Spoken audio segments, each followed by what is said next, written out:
Hey there! The word tariff is all over the news again. In February 2025, U.S. President Donald Trump is imposing new tariffs on imports again. Not just on China, which, yeah, obvious, but also on Mexico and even U.S. allies like Canada, Japan, and South Korea. So what's really going on? You've probably heard the word tariff so many times, but what exactly does it mean? What exactly is a tariff? How do they work? Do tariffs actually work? And most importantly, how will tariffs affect you and your daily life? Well, in this video, we will cover everything you need to know about tariffs. So let's get started. Section 1. What is a tariff? Well, tariff is a tax that a government places on products coming from other countries. Sounds weird, huh? Why would they do that? So, for example, let's say the US can produce its own bread and price it $3. And then China can somehow produce and sell the exact same bread with similar quality for only $1 and sell it to the US. Of course, most Americans now prefer the Chinese bread as it's cheaper and similar. But this creates a problem for US bakeries because they can't compete with that lower price. So in order to protect and support US businesses, the US government puts tariffs on Chinese bread. Let's say the tariff is $3. Now, when that $1 Chinese bread comes into the US, it gets an extra $3 tax, making it cost $4. Now, the US bread is still $3, while the Chinese bread is $4 because of the tariff. So most Americans are more likely to buy the cheaper local US bread. So simply put, governments charge tariffs to make foreign products more expensive than local ones. So the local products now look more attractive to buyers because they are the cheaper option. Now you already know what a tariff is. So let's go to the next section. Section 2. Types of tariffs. Not all tariffs work the same. Governments have different ways to apply them. Here are two types of tariffs. The first type is a specific tariff. A specific tariff is a fixed fee on a product, regardless of its price. For example, let's say the US puts a $3 tariff per loaf of bread for every imported bread that comes from other countries. Now, if an imported loaf of bread originally cost $2, then adding the $3 tariff would make it $5. If the bread cost $100 per loaf, the fixed $3 tariff still applies, making the total price $103. No matter if the price is high or low, the tariff remains the same fixed amount. The second type is an ad-valorem tariff. An ad-valorem tariff is just a fancy name for a percentage-based tariff. So the tariff is based on percentage of the product's price. For example, the government might say, okay, we're adding a 20% tariff on imported bread. If the imported bread originally cost $10, then the 20% tariff of $10 is $2. So adding that $2 tariff makes the final price $12. If the bread is $100, then the 20% tariff of $100, which is $20. So the final bread price would be $120. Now, you might have heard news about 100% or 200% tariffs. Well, how does that work? Well, a 100% tariff means if a loaf of bread originally costs $10, a 100% tariff of $10 is $10. So adding the $10 tariff to the original $10 price makes the total $20. A 200% tariff means if the original price is $10, then 200% of $10 is $20. Add this $20 tariff to the original $10 price, making it $30 as the final price. So simply put, the higher the price, the higher the tariff.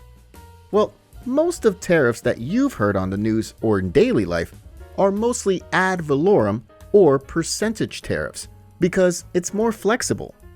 Cheap goods get cheap tariff. Expensive goods get expensive tariff, rather than specific tariffs with a fixed amount for all goods.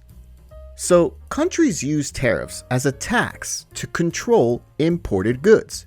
But other than tariffs, they can use other trade barriers, which restrict trade without adding taxes. Examples include import quotas, where a country sets a limit on how much product can be imported, or strict regulations, making it harder for foreign products to enter.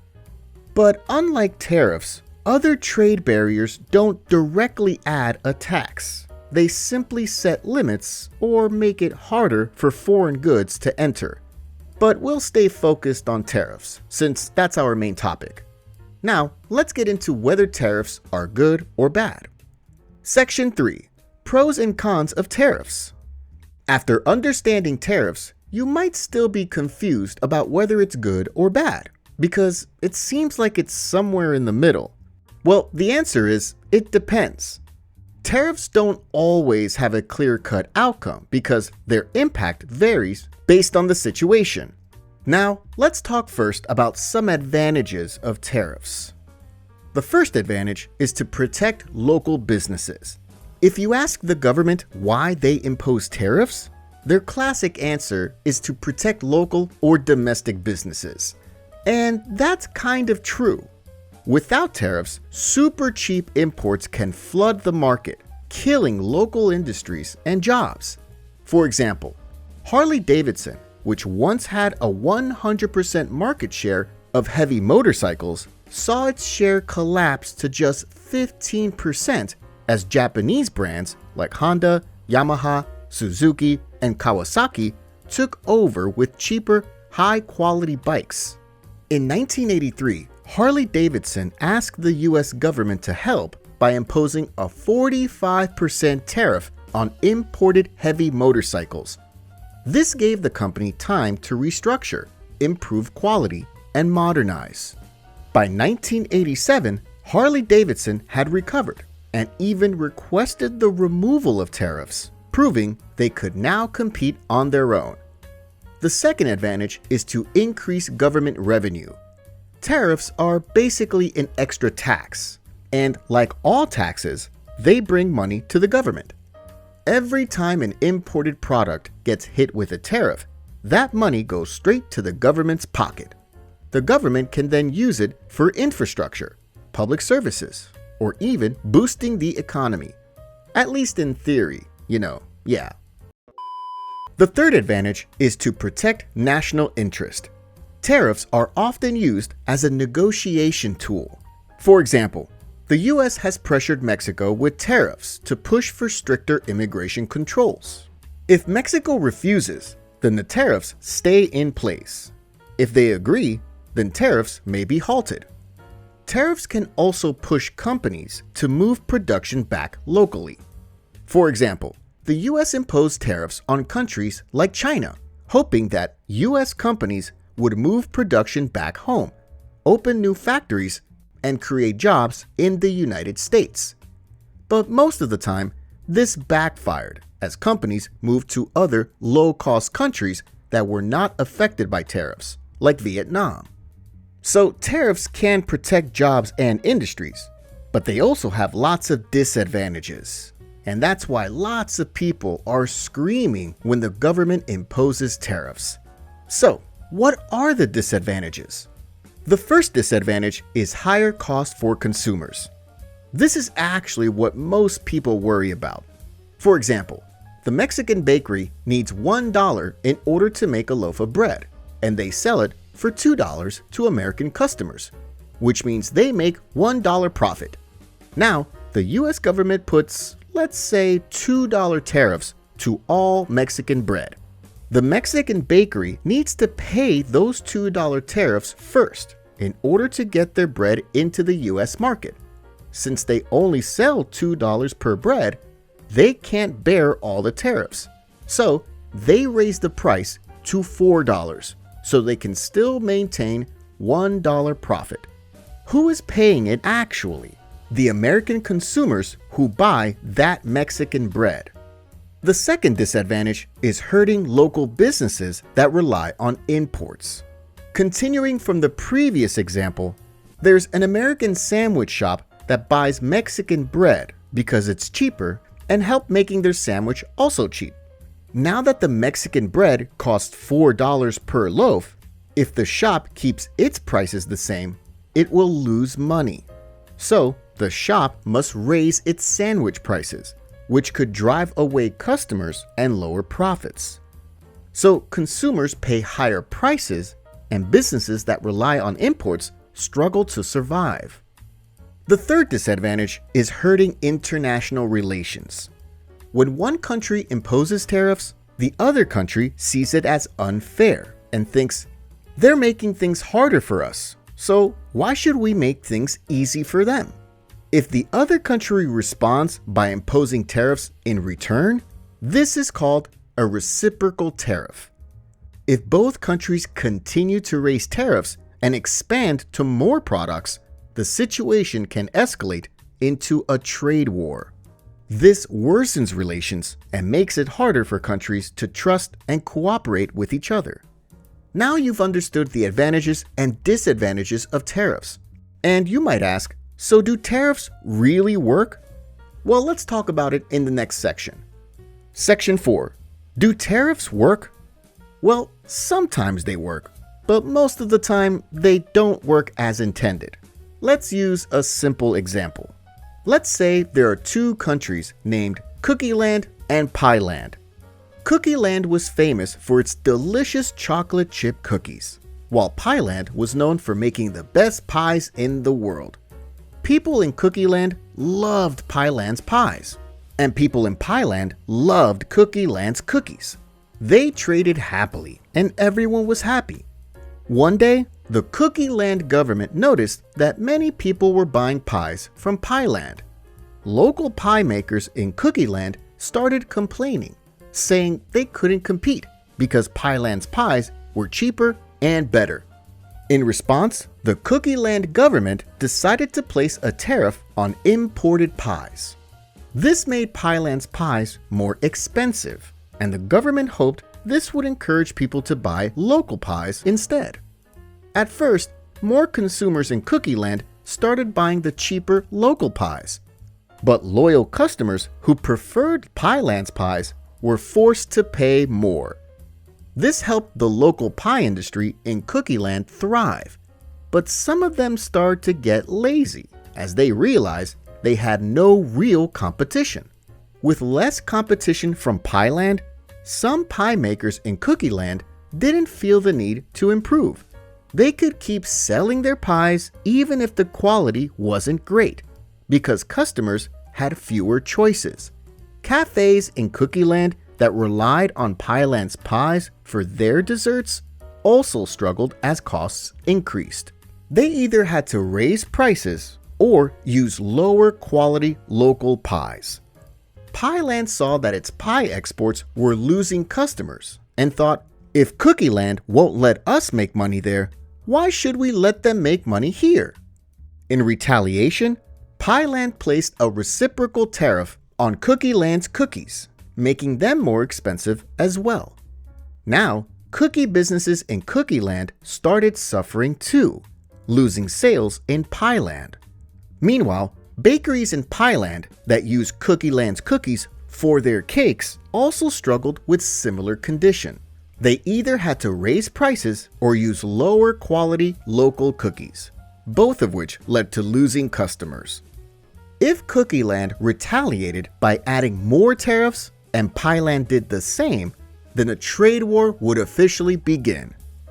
Those relying on imported ingredients faced higher costs, while exporters lost customers because their products became too expensive in foreign markets. Prices kept rising, and fewer people could afford the products that they loved. Without competition from Cookie Land, some of Pie Land's cookie makers also had no reason to improve. They got lazy, and their cookies remained low quality. So tariffs might seem like a good idea at first, but they often backfire. They hurt businesses, consumers, and innovation. and they usually end with both sides losing. Now, stop with the story. Let's look at some real-world examples. Section 5. Real-life examples. Now, tariffs sound like a super bad idea, so why do governments still consider them? Well, even though many tariffs fail, some actually work. A real-life example of successful tariffs is South Korea's strategy to protect its automobile industry in the 1960s and 1970s. Local companies like Hyundai and Kia struggled against established foreign brands. So, South Korea imposed high tariffs on imported cars to protect the local brands. Instead of becoming lazy, these tariffs pushed local companies to innovate and improve their technology. Additionally, South Korea's smart diplomacy helped avoid retaliation. Plus, they got lucky, as the Korean car market was still small. So, major car exporting countries didn't see it as a serious threat yet. This combination of innovation and smart diplomacy allowed South Korea's tariffs to work, enabling Hyundai and Kia to compete successfully on the international market. While a clear example of tariffs backfiring was the U.S. China trade war, which began in 2018. During Donald Trump's first term, he saw that the U.S. was importing far more from China than it was exporting, leading to a huge trade deficit. In response, he imposed tariffs on Chinese imports to reduce the deficit. However, China retaliated with tariffs on U.S. exports, particularly agricultural products. This hurt Chinese companies by making their exports to the US more expensive, affecting around $350 billion worth of goods between 2018 and 2020. At the same time, US consumers who relied on China imports had to pay higher prices too. Meanwhile, US farmers faced massive losses as China imposed reciprocal tariffs on agricultural products. According to Moody's Analytics, the trade war led to an estimated loss of 300,000 jobs and reduced real GDP by 0.3%. So, who's the winner of this trade war? The winner is Vietnam. Yeah. As companies moved production out of China to avoid tariffs, many relocated their factories to Vietnam, significantly boosting its exports to the US. In the end, both US and China lost lots of money, while Vietnam got tons of new money out of nowhere. So, in conclusion, tariffs can be useful in some cases, such as helping local industries grow, increasing government revenue, and protecting national interests. But they can also lead to higher costs and prices, trade disputes, and unintended economic consequences. So governments must use tariffs wisely to ensure they help the economy rather than harm it. If you want me to make other videos explaining these topics, please like and subscribe. Thanks for watching.